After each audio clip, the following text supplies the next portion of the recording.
आणखी एक चांगला फटका, यावेळी मात्र deep fine leg region, ball travel होईल 4 धावांसाठी, येतोय तो चौकार. काय घडलं मैदानात खरं म्हणायला गेलं तर, झेल ड्रॉप झाला आणि तदनंतर या ठिकाणी स्ट्राईक रोटेट झालं आणि स्ट्राईक जसं रोटेट झालं तसं मात्र या ठिकाणी अनिरुद्धच्या बॅटमधून बॅक टू बॅक 2 चौकार आलेत. क्रिकेटमध्ये आम्ही सातत्यपूर्ण गीत सांगत असतो की ज्यावेळी तुम्ही मैदानात समोरचा तुमच्या एका चुकीची वाट पाहत असतो त्यावेळी तुमच्याकडून झालेली चुकी ही समोरच्याच्या पथ्यावरती पडलेली असते आणि तसाच प्रकार यावेळी मात्र पाहायला मिळते. खाणे आंबिवलीच्या पथ्यावरती ही चुकी मात्र गोडिवली टीमची पाहायला मिळाली. गॅप शोधले, सिलेक्शन चांगला, आगे आउटफील्ड फास्ट होईल, बॉल थांबत नाहीये, येतोय जोरदार चौकार. बॅक टू बॅक 3 चौकार अनिरुद्धच्या बॅटमधून पाहायला मिळालाय.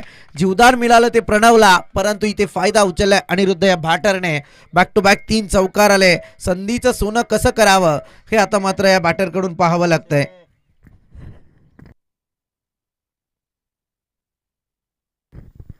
14 धावा पहिल्या षटकाच्या अंती पाहायला गेलं तर पाहतोय आपण.